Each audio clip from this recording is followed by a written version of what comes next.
I must thank Mr. Kunle Ade-Ojo, Managing Director of Toyota Nigeria Limited, and the board and management of the company for the very kind invitation to join you today for the commissioning of this state-of-the-art Toyota Certified Service Center. There are several Toyota service centers across the country, but this facility is probably the first of its kind in Nigeria and certainly in West Africa. And I must confess to being quite fascinated by the multiple resources and outcomes that this facility possesses and is designed to achieve. It is clearly not merely a service center for providing quality after-sales service, although we are told that that is one of the objectives for establishing it. But it's actually developed, as we've heard, as a teaching, research, and resource center to provide dealers with world-class, practical, hands-on training. It is what is called a dojo center, and I had to research that to find what exactly a dojo center is. We're told that it's a big simulation and immersive learning facility. The word dojo in Japanese means a place of the way, and this in general parlance is a place actually for martial arts training. But in the manufacturing context, a dojo center serves as a workshop for immersive learning, skilling, reskilling, and right skilling of workers. So here, real-life situation, research, and experiments will be undertaken, and the results, we're told, will be applied to the resolution of customer and dealer issues. But perhaps as important is the value of the facility for the gathering of first-hand market intelligence on customer experience and expectations. And this is in line, as the Managing Director has pointed out, with the global philosophy of Toyota, the essence of which is the importance of obtaining first-hand knowledge by going to the source of the knowledge itself to experience things firsthand. As we've also heard, the facility has been built to standards comparable to the most sophisticated around the world, with the latest best-in-class equipment and technology designed to deliver superior, world-class services to vehicle owners in Nigeria.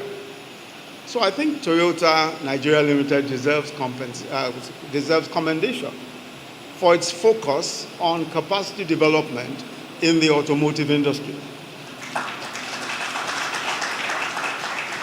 One of the chief problems in our industrialization effort is the skills gap, especially middle cadre technical and engineering skills.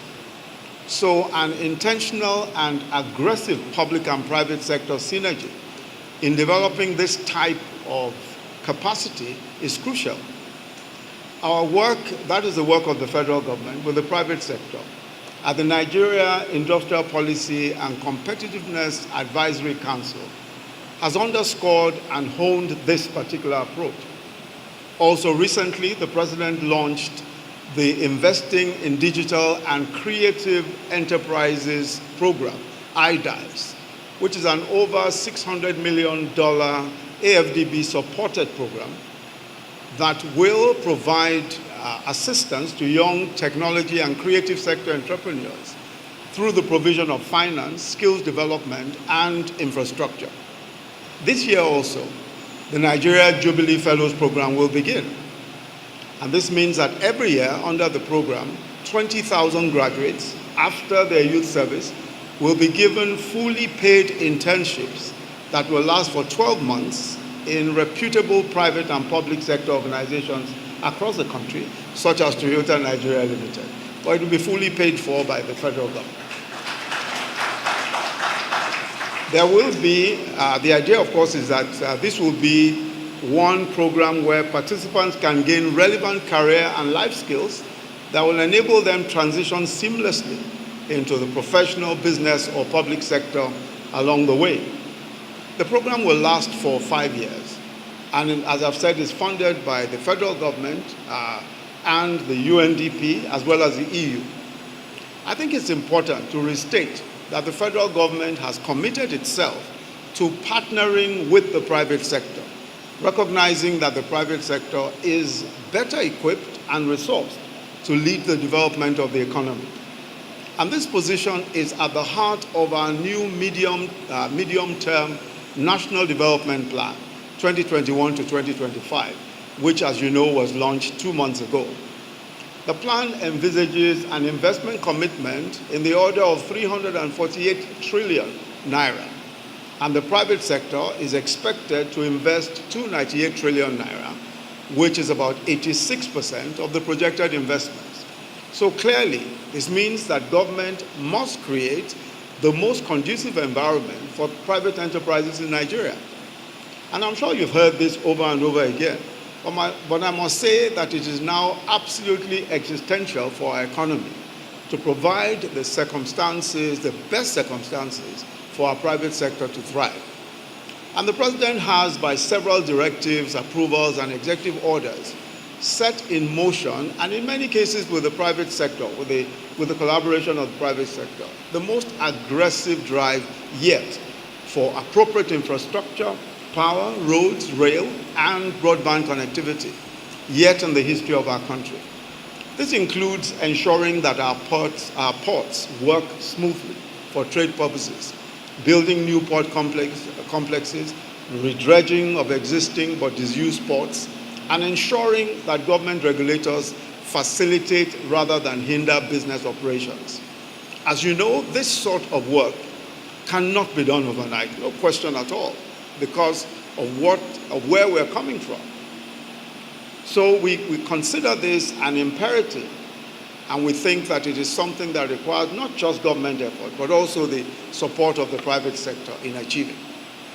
And for us, the imperative of doing this is why we have now, using a lot of private stakeholder participation, launched the 7th iteration of the Presidential Enabling Business Environment Council, PEBE, our 60-day National Action Plan, which we call NAP 7.0. This commenced on the 7th of February and it will go on until the 7th of April. The whole idea of NAP 7.0 is to deepen the reforms that we've tried to deliver over the past 5 years, with a focus on exports, process automation, improvement in regulatory practices, judicial reforms, and also compliance with Executive Order 001, as well as collaboration with the states, with the sub-nationals all across our country. In particular, we are collaborating at the moment with Lagos State and Kano State. And this is to ensure that services which states have to render in the process of facilitating business and commerce are rendered as smoothly as possible. Such services as land services, provision of land, and provision of local approvals for building, etc. We have highlighted key items in all of the focus areas to ensure that they do not unravel and to ensure that we drive sustainability. Yes, we have reported considerable improvements in the 6 years since our ease of doing business reforms began. But at the same time, there remains a lot of work to be done. And we believe that the diligent implementation of these reforms will encourage the sort of game-changing investments such as this state-of-the-art service center that we'll be commissioning today. As I conclude, let me say how very proud we are of the achievements of Toyota Nigeria in the past decades. Toyota, as we've heard repeatedly today, is by far Nigeria's favorite car. But it came to be so because of the foresight, commitment to high values, and the focused investments of Chief Kunle Ade-Ojo, OON, the founder and visionary of this automotive enterprise, starting over 50 years ago with the establishment of Elizade Motors. And I'm told Elizade Motors is the majority investor in Toyota Nigeria Limited. Chief Ade-Ojo has demonstrated, and I've said this once before, that it is possible to be honest and principled and still be an outstanding local and international business success. All that alongside his outstanding commitment to philanthropy and the provision of high-quality higher education over the years. Congratulations, sir. We pray that you will live much longer, not just to see the continued success of your children and your businesses, but also to see the Nigeria of your dreams. I will, in a few minutes, have the privilege of formally commissioning this Toyota Certified Service Center. I thank you all for your kind attention. God bless the Federal Republic of Nigeria.